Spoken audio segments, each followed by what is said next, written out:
sorry, I'm playing more. Then I called him, I was like, hey. Well, this is the principal of San Diego High too. Hi, how are you?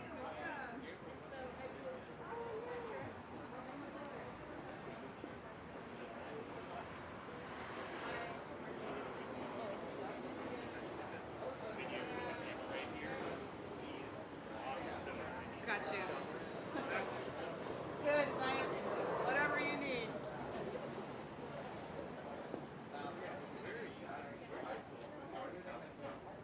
I actually went back to school in Canada for budgetary reasons. But now I'm here. It was nice to meet you.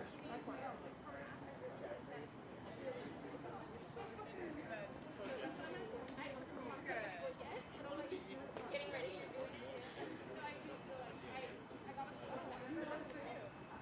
She was in the corner and I was going to have her here because we still got to city after the city here. I was going to sit right here. Her right here.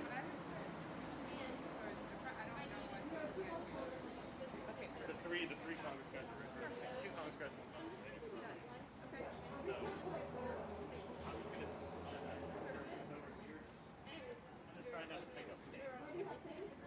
I was going to put Cindy. Yeah, we were just like feeling it. I don't know how it got. Where do you go? It's me. Ronnie Del Carmen Aguilar. Yeah, it is. She was down here in the corner. And that's the thing. In high school,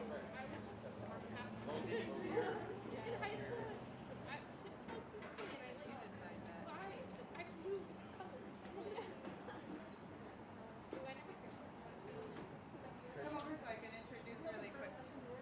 That's why I said wherever you guys. I think it's about the England. Back there, when you were sitting, whoever's standing would block whoever's sitting there. And I could only see you because you were standing. Whoever's down. So him and I we're good. Big thing. Maureen, she's our boss. Meet you. San Diego Unified. You want to introduce yourself? I'm Jennifer Duquette. I'm the RDP coordinator. Stacey Simpson, Vice Principal of Science. Cameron Ford, I'm the vice principal. Super busy. And this is our amazing Mike over here. Amazing Mike.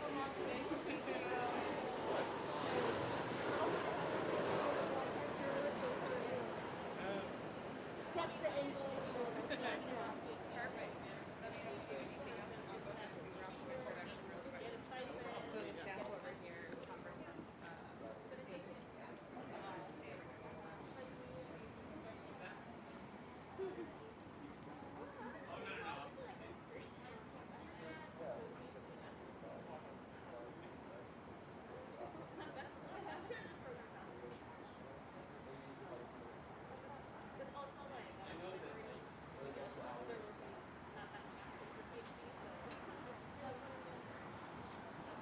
Yeah, you know what? That's the way to go, unfortunately. All right, come on. We need Susan and Scott, right? Okay, tell me that. I haven't seen Scott all, and I know Susan. Okay, her staffer, I think, would go get the car, or we left for her is not there. Yeah. I was thinking put Zach in this corner, because if any of the cameras pick him up, students sitting next to school buses. Yeah. I like it. I know, I don't think he takes one, but.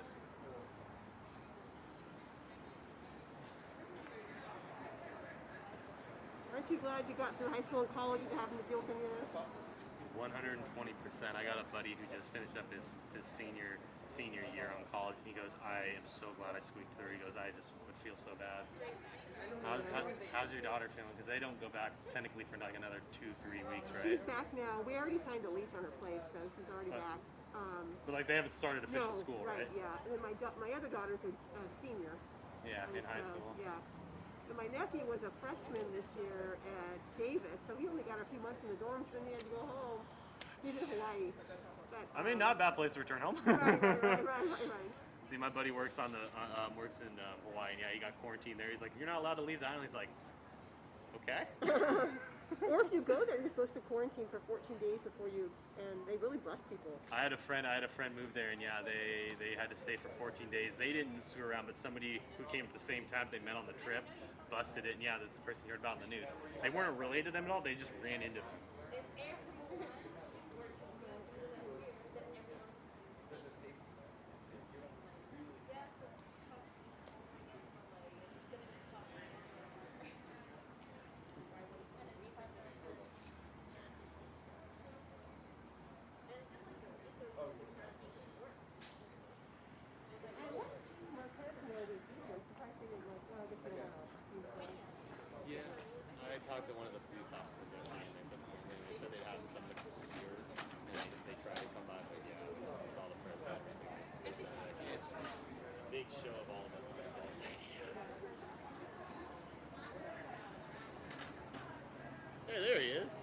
Zach.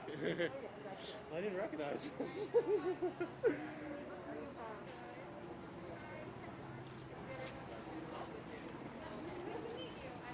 I'll put it on there. I'm used to keep it first. No problem, no problem. But thank you. Yeah.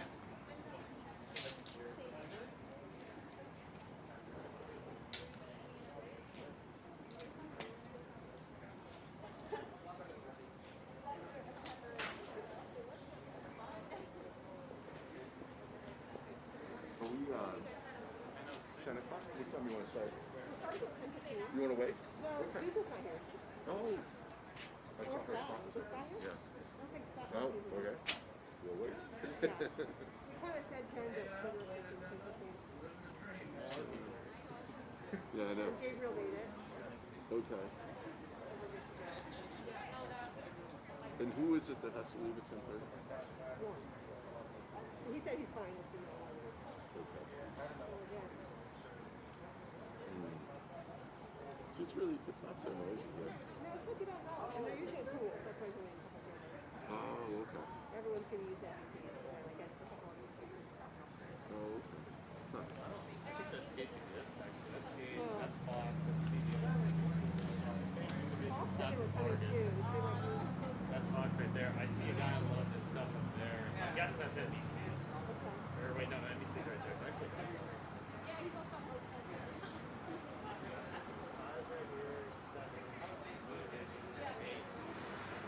maybe 10. Katie was thought it was here. That's really not bad.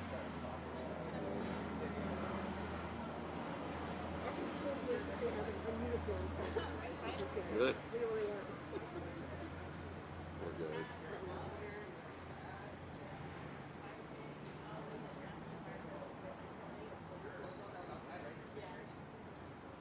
And Susan will live stream. We'll share. Jamie's gonna get that one, but I could put a tweet or a Instagram post up if you'd like to. Okay. All right, we're just waiting for this.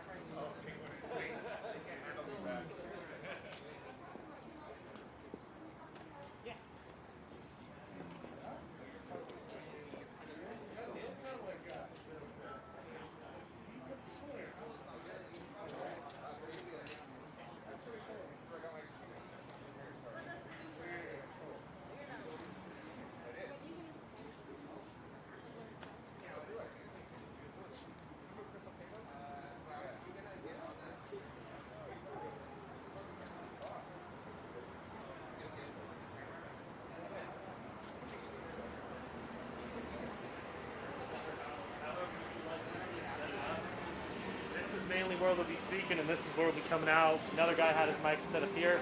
This is kind of blocked, so if you'd like to sit it here, or if you have a wireless lob, whatever works for you guys. I know each station's different.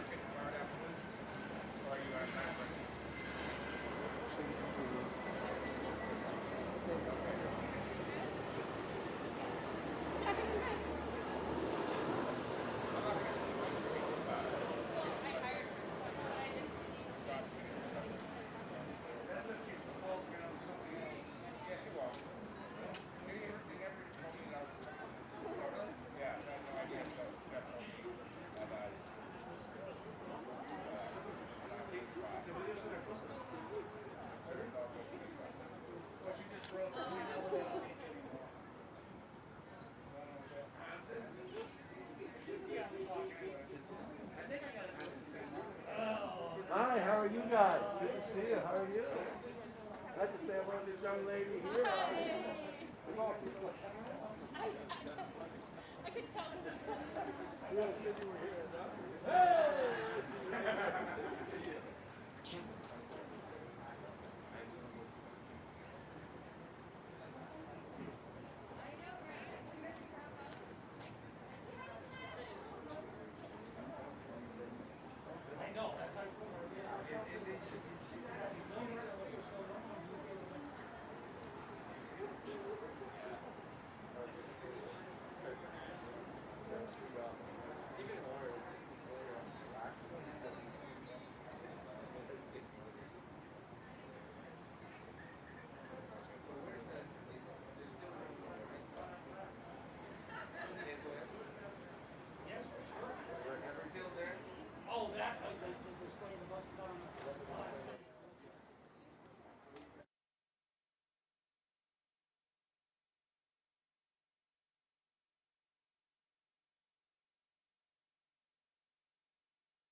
get these guys together. It's like herding cats, isn't it?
but they get it. Every member. Okay, all right. The battery wasn't charged in the semicircle.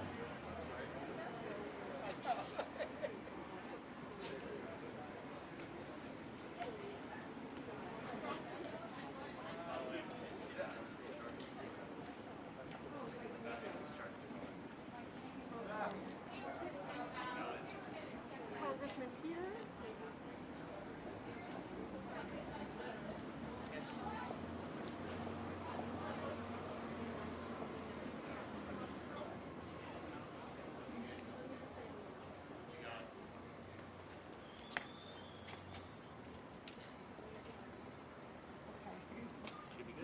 Thanks everybody for coming. I'm Maureen McGee, the Communications Director. We'll get started in just a few minutes. We're waiting for one more speaker. Thank you so much.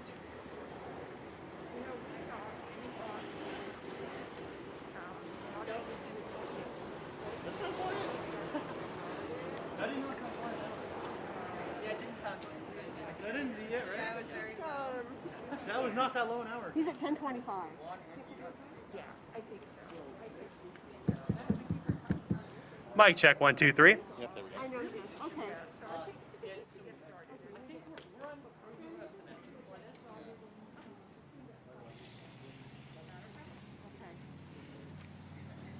Okay, everybody. Once again, welcome to San Diego High School. I'm Maureen McGee. I'm the Communications Director. Thank you again for coming. We're going to get started. Congressman Peters will join us shortly.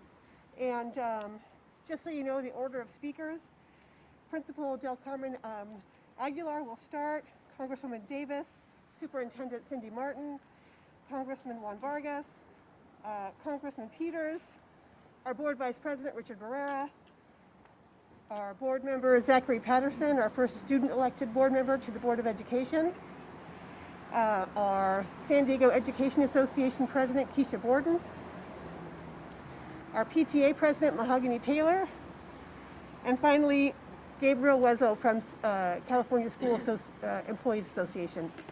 Let me introduce Principal Del Carmen Aguilar. Thank you, Maureen.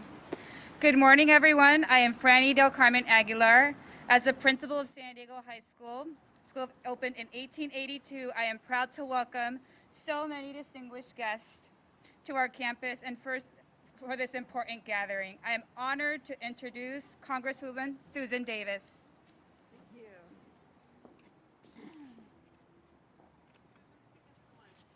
Thank you so much, Principal Aguilar, and it is a pleasure for me to be here, and thank you all for joining us.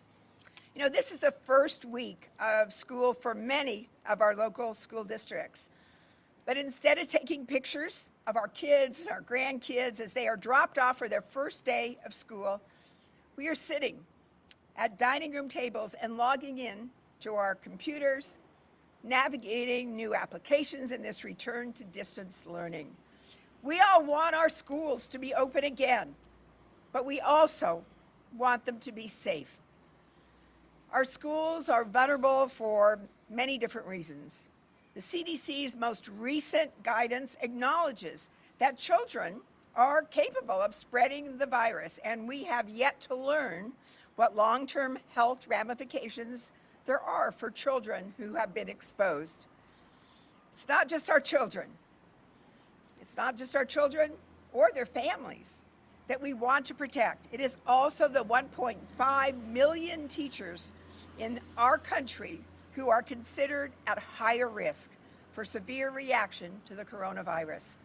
So we are asking teachers to risk their own health to return to schools where what they can contract we know is far worse than the seasonal cold. Our state and local governments are facing unprecedented budget shortfalls to the tune of nearly $500 billion, which inevitably leads to deep cuts in education budgets. The House passed the HEROES Act over 100 days ago in order to address this need, while the Trump administration has instead pressured schools to reopen without safety measures. Without safety measures in place.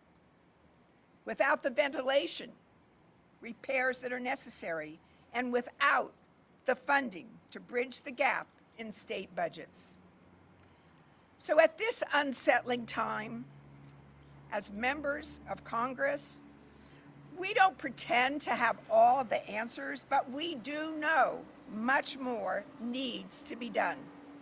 The pandemic has unfortunately only exacerbated the inequities that we all know plague our education system. So rather than pretending that there is nothing to be done, we call on the Senate to provide schools the resources they need to make it through this troubling time. We hope that they will decide to work with us. I want to thank our colleagues for being here today, and it's now my pleasure to turn over to Cindy Martin, the Superintendent of San Diego Unified School District, who within her job description now has to be finding enough PPEs for our teachers and staff and our children. Thank you again.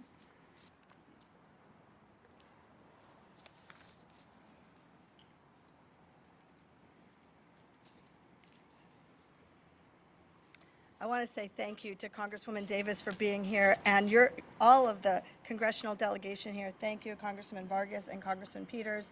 Your collective presence here today underscores the urgency of this moment, and for this whole year, for that matter. 2020 has not been an easy year, by any means. We shifted to online learning in an effort to do our part to slow the spread of COVID-19. And during that time, as a district, we distributed 58,000 Chromebook computers and provided 4 million meals to our students who depend on school for food and nutrition. This pandemic has challenged us to close the digital divide, and that's what we're doing here in San Diego Unified. This pandemic has also challenged us to find ways to ensure that our students have access to school meals. So on this, I want to thank Congresswoman Davis and our entire delegation for engaging with the USDA to extend the necessary waivers that we needed so that we could continue to provide access to our school meals for our students who so desperately need it. And we look forward to working with you to continue our advocacy so that we can extend those waivers for the rest of the school year. Our goal continues to be to reopening all of our schools for all of our students. It's tremendously encouraging that the virus has receded enough so that we could start phase 1 of that effort. But sustaining phase 1 and future efforts to provide in-person instruction requires more funding. Additional funding is necessary so that we can ensure that we maintain our strict standards that we've put in place so that we can protect the health and the safety of all of our students, our staff, and the entire community. School districts need to purchase personal protective equipment for children and for adults. And we need to increase the cleaning and the daily health checks. And we have to modify our school buildings, including our classrooms, our gymnasiums, our auditoriums, our cafeterias, and our school buses, so that we can meet the social distancing guidelines and recommendations. We know that many children will return to school having experienced significant losses during these school closures.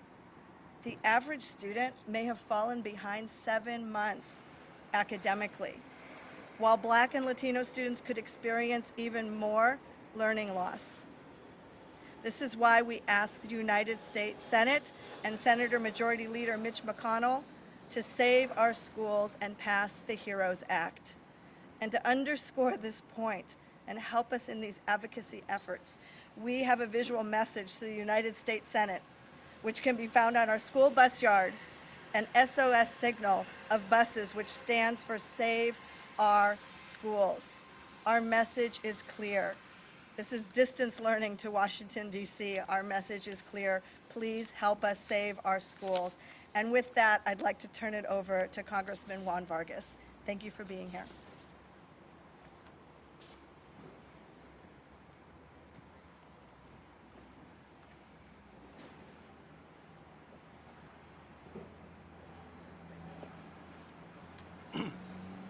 Thank you very much, Superintendent.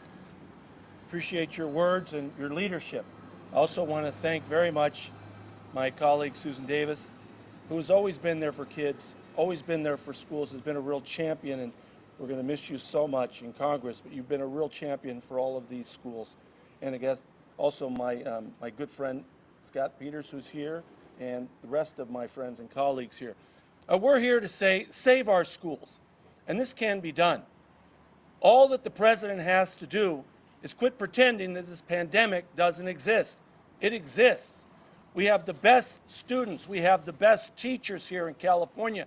They want to teach and these kids want to learn, but they need a safe environment. In Congress, we passed a bill to be able to do that. We're asking the Senate, do your job. And we're asking the president, quit pretending that this pandemic doesn't exist. Don't just say send the kids to school. Don't worry if they get sick. They'll be fine because they're little. They go home to their parents, to their grandparents. They can get them sick, to their teachers, to the people that work here in the schools. It doesn't have to be this way. We can do it safely. Yesterday, I took my daughter to get her molars taken out. I went to the dentist's office. They did it right. They have all these precautions. They can do an operation on a child safely. We certainly could teach them if we spend the money. If we spend the money. The state doesn't have the money. The school districts don't have the money. Only the federal government can do it. That's why we're asking the federal government to do it. We're asking the Senate to get off their butts and pass the bill, and we're asking the president to sign it. Estamos diciendo queremos abrir las escuelas porque sabemos que es muy importante, pero tenemos que abrirlos en un modo seguro para que los muchachos puedan regresar a las escuelas. Los maestros aquí son muy buenos, son excelentes, pero tenemos que tener un lugar seguro. No nomás pueden abrir así las escuelas, como el presidente dice, nomás que abran las escuelas, que se enfermen los niños, son niños, no hay problema. Sí hay problema. Ellos se enferman, entonces enferman a sus padres, sus abuelos, a los maestros aquí, a los que trabajan aquí. Pero no tiene que ser de este modo. Podemos abrirlos de un modo seguro y podemos hacerlo, pero tenemos que gastar dinero en esto. El Estado no tiene dinero, las escuelas no tienen dinero. El gobierno federal sí lo tiene y tiene que hacerlo. Por eso le pedimos al Senado que haga su trabajo, al presidente que no nomás diga que abran las escuelas, que no piense que no está esta pandemia. Existe y se puede hacer. Él tiene que firmar esta ley. Muchísimas gracias. Y con eso voy a presentarles a mi buen amigo Scott Peters. And with that, I want to introduce my good friend in Spanish, Scott Peters.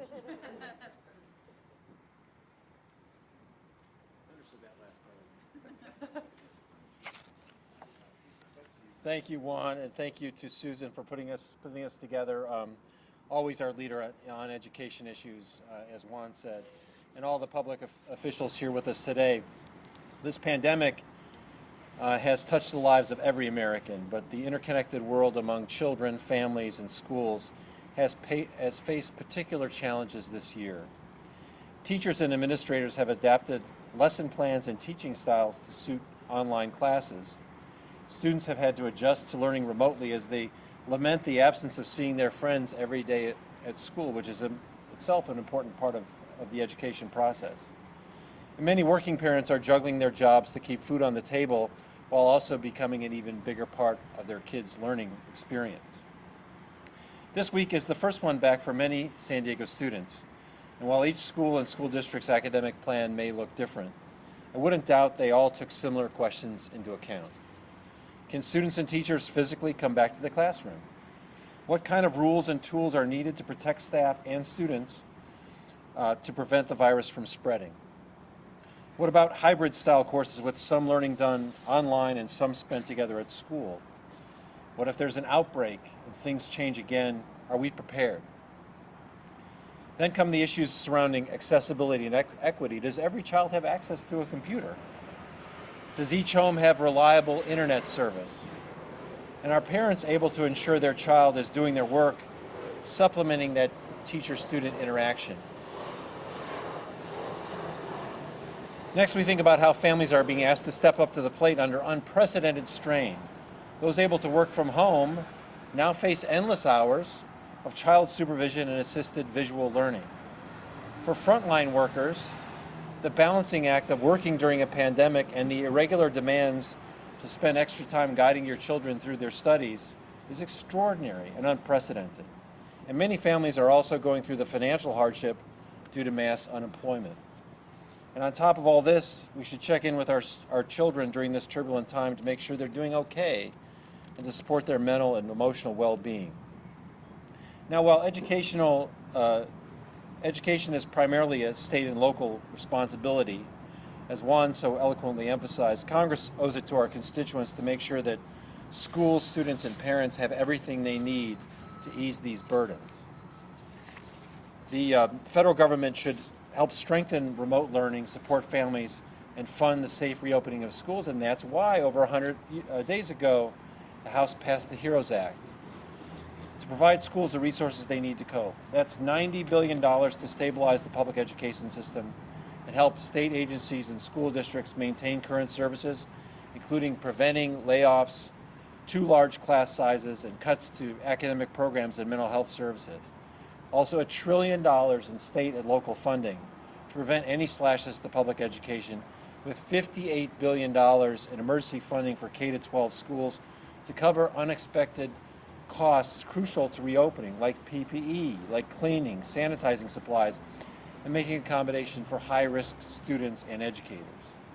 So we're all here today to call on Senate Majority Leader Mitch McConnell, President Trump, and Secretary DeVos, urging them to grant our students, schools, and families some relief. It's critical we provide the necessary tools and funding to continue educating our kids and safely reopen our schools. I want to thank everyone for being here. It's my pleasure now to introduce Board Vice President Richard Barrera.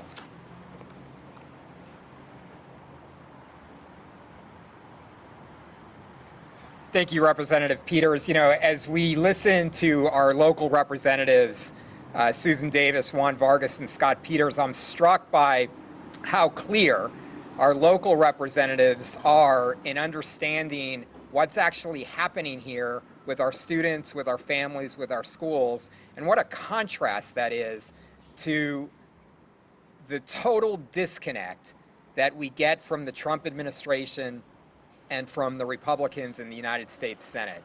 We had to lobby them, especially with the leadership of Susan Davis, for months just to allow us to continue to feed our kids every day. And you'll see that operation going on here at San Diego High School today. And now we have been lobbying for months to help them understand that in order for our students to be back on our campuses where they have to be, we need to have the resources to keep our students and our adults safe on our campuses. This is a non-negotiable. We have said very clearly to Donald Trump, we will not open our schools until it is safe to do so. But in order for it to be safe to do so, there are a couple of things that need to happen. One, we need to get this virus under control. San Diegans have been doing a great job over the last several weeks of bringing the rates of the virus down, and we're encouraged by that. And because of that, we have started to move forward with our first phase of reopening, and we are ready to move forward with subsequent phases as hopefully this virus gets under control. And I can tell you as a school board member, it is incredibly frustrating to look at countries around the world and see kids going back to school safely because those governments did their job early on and got this virus under control. That's not the situation that we have in this country. And so that requires the second major ask of the federal government, which is you have to provide the resources we need to provide that personal protective equipment, to make sure we have nurses in every school, to make sure we have enough adult supervision to keep our students in small groupings, to make sure we can clean our schools every day, to make sure we have enough buses to keep our students safely distanced as they get to school. All of these issues we have been clear about for months, and these three education champions, Representative Davis, Vargas, and Ptas, they listened months ago and they passed the HEROES Act 100 days ago that would provide the resources that we need to safely reopen our schools. And we have been waiting 100 days. And during that 100 days, let's be clear, and I appreciate the comments from Representative Ptas, because students like Zach Patterson have been doing their job, making enormous sacrifice to adjust to a difficult situation. Parents like Mahogany Taylor have been doing their job to make sure in very, very difficult situations that students are able to learn at home. Teachers that Keisha Borden represents have been doing their job to make the biggest adjustment in their professional careers to make sure that our students can continue to learn.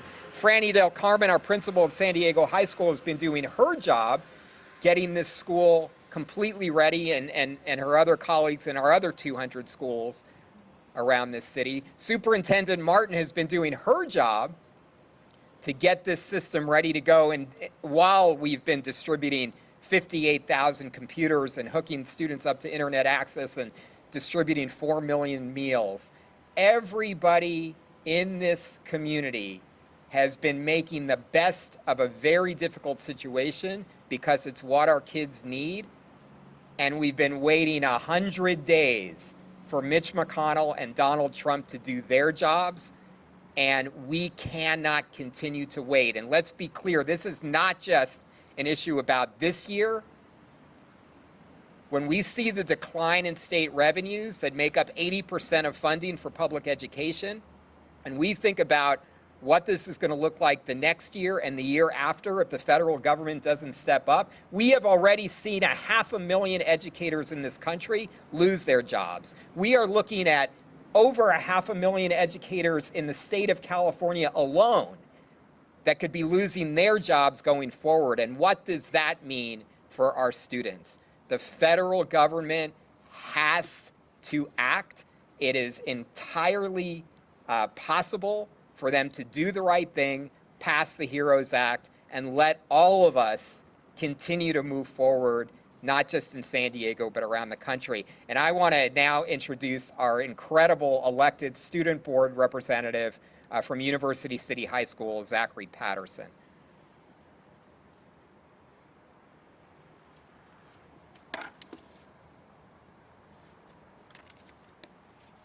Thank you, Board Vice President Barrera. Good morning. My name is Zachary Patterson, and I am the student trustee on the San Diego Board of Education. In my role, I am honored to serve as a representative to over 100,000 students that attend our district. 100,000 students with real lives that need our assistance to learn, to grow, and to become the society of tomorrow. Since the beginning of this current pandemic, the effects on education have been drastic and have hurt us as students. I have experienced my classroom fall away, contact with my friends dissipate, and like everyone, a completely transformed life that required me to take on new roles in my household and beyond. However, through all of this, I have chosen to stay optimistic, believing that my own government would support every student, would make sure that students have the resources necessary to continue to learn and to grow. And yet last week, I sat on a call with my superintendent asking how we could cut something to supplement the expiring food waivers that will feed our students on weekends and holidays. And while this was resolved at the very last minute, I thought about how embarrassing this was, that I have to fight for something like this. This should be a baseline already. The very basic and essential pieces of our education system are being torn out from under us. I want to believe in a future for every single one of our students and for me. An education system where we are continuing to close our achievement gap and we are fulfilling our mission that all students gain the skills, motivation, and curiosity to succeed. But we can't do that when we use our students like me as a bargaining chip. We are in a crisis. We are at risk of losing the students that need us most. And for the sake of my future and the future of the millions of students in this nation, we must do better. The HEROES Act, passed by the House of Representatives, laid out a clear message that we will support our schools, our students, and our future in whatever state of reopening we are currently in. Mr. President, Senate Majority Leader McConnell, I want you to hear loud and clear that San Diego Unified is committed to reopening as soon as possible. We know best that our students need to be in school to restart our economy and to ensure the promise of a high-quality public education for every student. And we will do just that when it is safe. Currently, we are listening to our scientists and health professionals. And the moment we get the thumbs up, our doors will be wide open again. But we need your help to pass the HEROES Act, ensuring federal funding to keep our schools functioning and our students thriving. We can't reopen fully and continue our reopening until we receive the very funding that is being withheld. And it's easy to forget the extensive costs that are associated with everything we must do currently. Funding a robust online learning program, buying PPE for when we return, cleaning classrooms extensively, and ensuring a socially distanced environment, just to name a few. On top of this, we as a school district have an added responsibility to ensure our students have everything at home that they would normally have in a school environment. This means writing materials, laptops, and textbooks. The costs are continuing to increase and further remind us of the need of our government to meet public schools halfway to ensure that we continue our education system. Our nation is ready to move forward, and that includes our students. Every one of us has the ability to succeed if we are given the resources to do so. Many states have done what they can. It is time for the federal government to uphold our nation's education system. Education is our foundation. If we can move through this pandemic and fund our schools like our future relies on it, because it does, then we can get through this. And most importantly, our students like me can get through this. On behalf of the 100,000 students that make up San Diego Unified, I am proud to demand the passage of the HEROES Act. Let's fight for our students together. I would now like to introduce to you the president of the San Diego Education Association, Keisha Borden.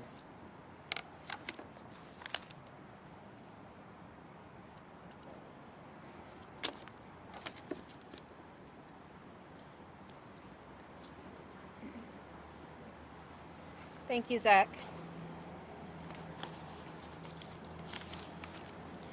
My name is Keisha Borden. I've been a teacher here in San Diego for over 20 years. As president of the San Diego Education Association, I represent 6,500 educators and support professionals that work directly with the 100,000 students in San Diego Unified. I'm here to demand that our representatives in Washington, D.C. support the HEROES Act. It is past time for Mitch McConnell and the rest of the Senate to step up and do the right thing for our students and our educators by allocating resources to our states and local governments. Specifically, the Senate must support this $3 trillion HEROES Act. We have seen Congress already allocate trillions of dollars to corporations, to banks, to the market, without much of the discussion or the hand-wringing that we're seeing around supporting the HEROES Act. In San Diego Unified, the digital divide has always existed. Sadly, this divide has been magnified during this COVID crisis, and it has had a very clear and direct impact on access to education for our students. Nowhere is that more evident in the fact that once schools closed back in March, more than 50,000 Chromebook computers had to be distributed to our students. Even with those computers, many of our families had difficulties accessing broadband service. Now that online learning has started once again, even more devices have been distributed to our students. but there are still students and families who do not have access to broadband service. The HEROES Act would provide $1.5 billion to close that digital divide by providing funds to help schools and libraries connect students and their patrons to the internet and provide them with internet-connected devices. Our CSCA colleagues served millions of meals to our students over the past few months, but we know many of our families are still struggling.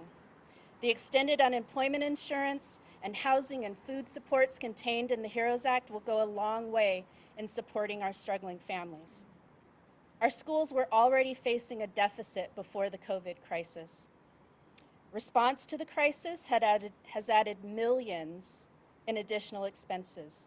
And now, in order to return to school safely, our schools must make another huge financial investment.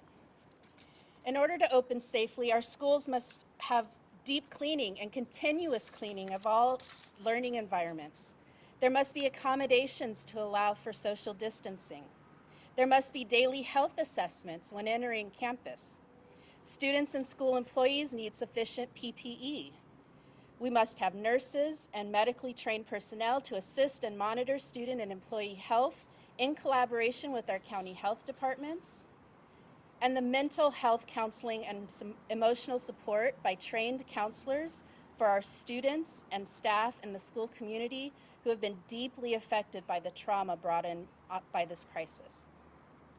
All of these additional supports and protocols require additional funding that our schools simply do not have and did not budget for. I call on our elected officials to do what is right and pass the HEROES Act to support our workers and our students and their families. We know that getting our kids back to school safely is a necessary part of getting our families back to work. But we are not going to put the health and safety of our teachers and our school staff at risk. We cannot open schools without significant support from the federal government. Again, I call on Senator McConnell and his colleagues to make public education, our students, and our educators a priority and pass the HEROES Act. I'd like to introduce our next speaker, President of the San Diego Unified Council of PTAs, Ms. Mahogany Taylor.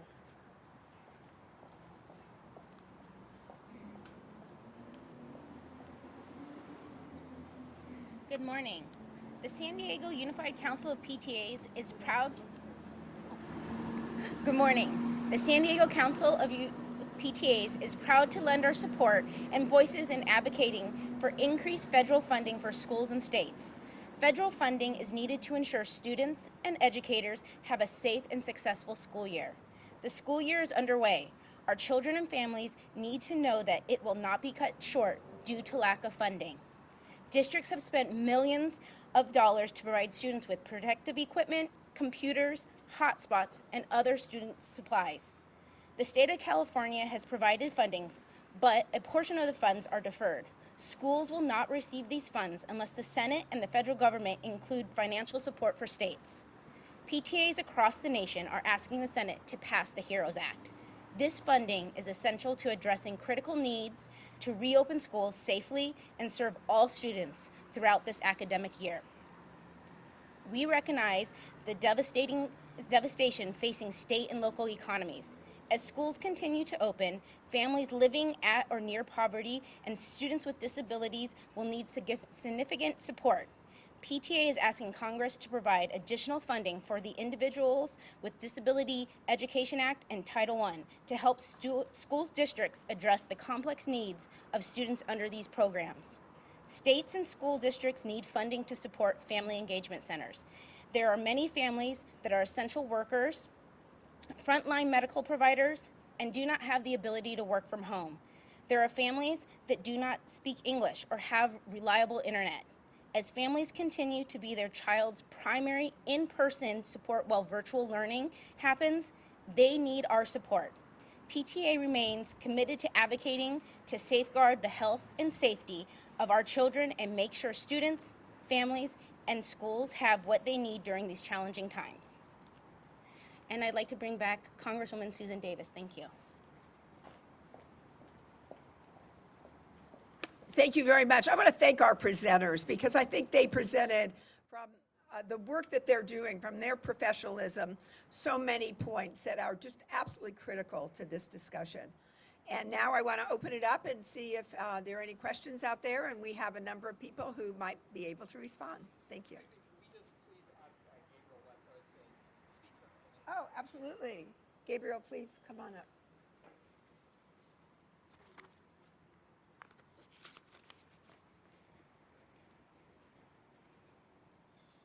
Good morning, esteemed colleagues, co-workers, members of the press, Congress. There's a lot of people here, and I want to remind everyone that this is a subject that's going to affect a lot of people.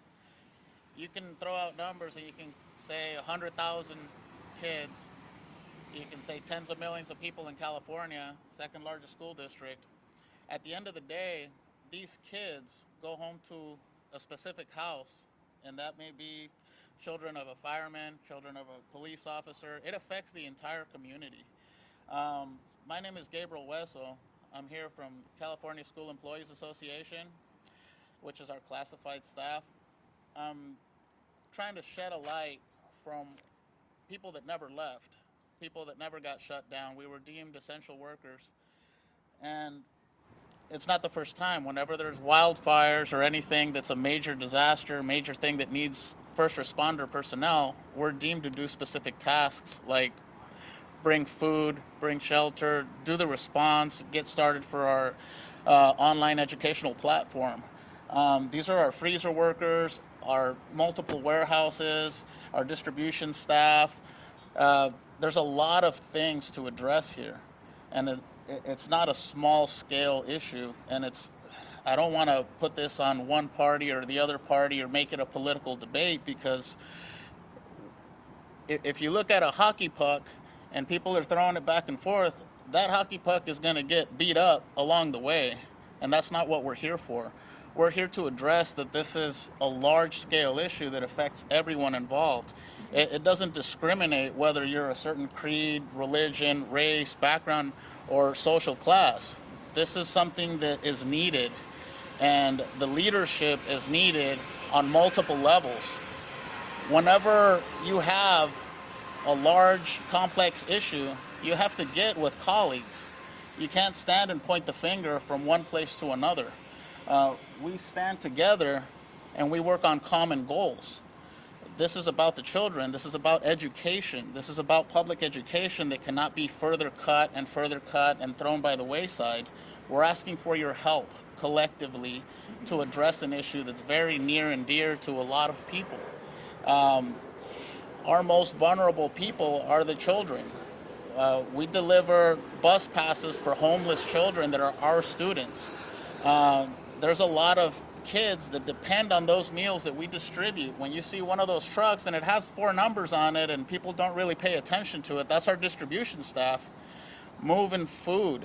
That may be the only meal that family gets. And I'm just here to remind you of things that are very complex, very broad scale, that need attention of a lot of different people to get this right the first time. We're not going to get multiple chances to get this done. And we're asking for your help now to address the funding that the schools need to reopen to do this right the first time. This isn't something that we can get wrong. Thank you for your time. Thank you very much for that. And I'll turn to questions.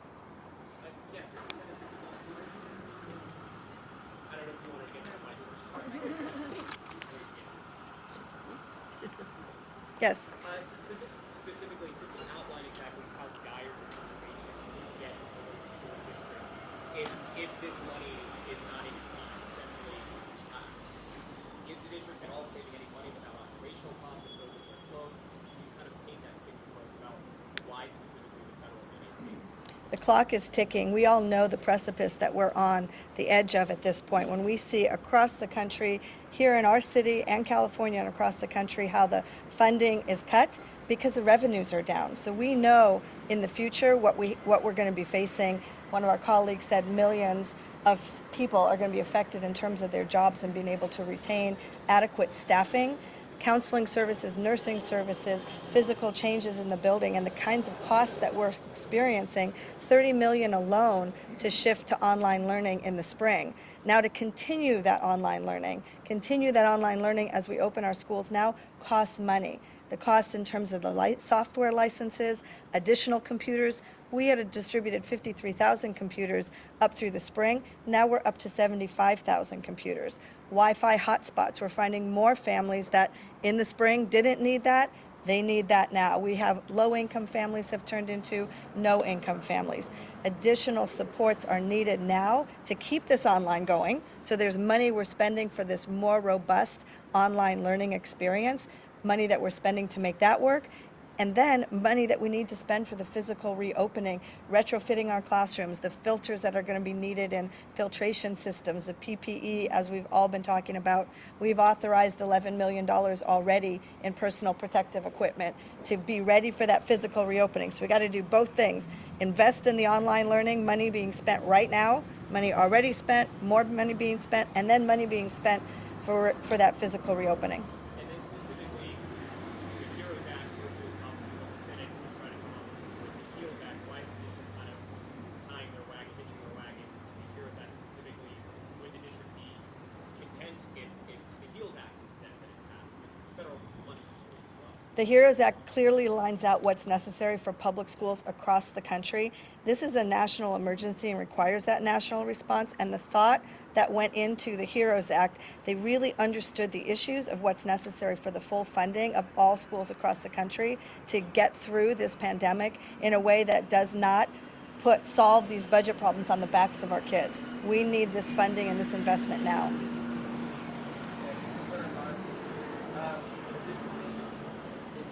I don't know if you've heard the news, but San Diego State recently had the first in-person operations to the COVID outbreak. What makes you believe that San Diego Unified would maybe be able to succeed differently or keep schools open if the money is there? Our goal all along has been health and safety and letting science guide the way. That's why we published our report with UCSD scientists. I'm very grateful for the partnership with Chancellor Pradeep Khosla and the UCSD scientists that showed us our path forward to a safe reopening. When we closed on March 13th, it was because of safety and the health and science leading the way in our decision making. These are tough decisions.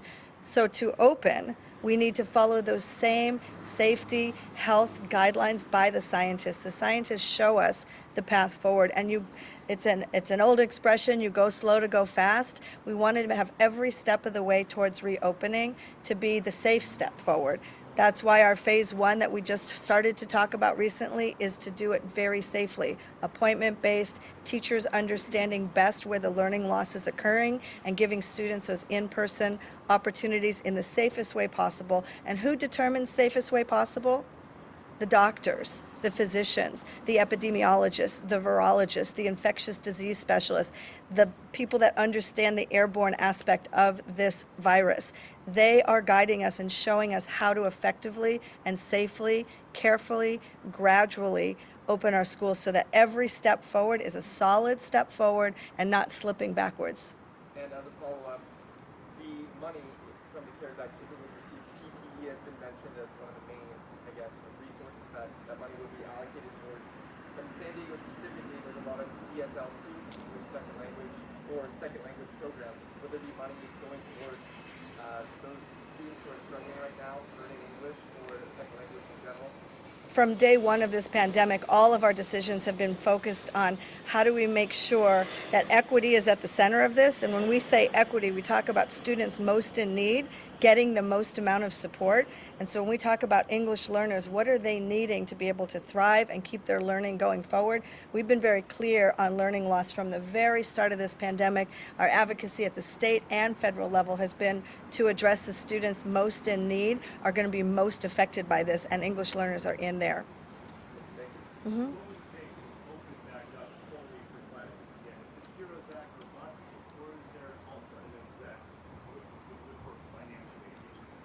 We keep going forward every step of the way with the funding that we have. We have this phase 1 that we're in right now, and going each step of the way, we know the precipice that we're on where when the funding's not there, we will have to stop. We will have to slow down or or impact the quality of the reopening. When you reopen and you can't put appropriate nursing and counseling and distancing in place and physical changes that need to happen, you slow it down and you don't do it as safely. Is there a time that you guys have when you run out of time, or do you have month left? Do you have weeks left? I mean, realistically. All I can say is it's urgent for action to happen now, because you know this is not just San Diego Unified. Across the country, we as superintendents and district leaders and boards of education have to make budget decisions today for weeks and months ahead, and we need to be able to see and plan for the physical reopening of our schools. And it can't be something that happens at the last minute. Planning is necessary for it to be safe, and you can't plan without the adequate funding. You don't get to do the kinds of plans that will really make a strong opening if you don't know what's in your budget. Any other questions? Okay, great. Thank you all. Thanks, everybody. Very much. Anybody else speak Spanish? Spanish. No bueno. Poquito. I speak Spanish. Okay. Oh, yeah. Sí. Sí, lo traducimos. Oh, okay.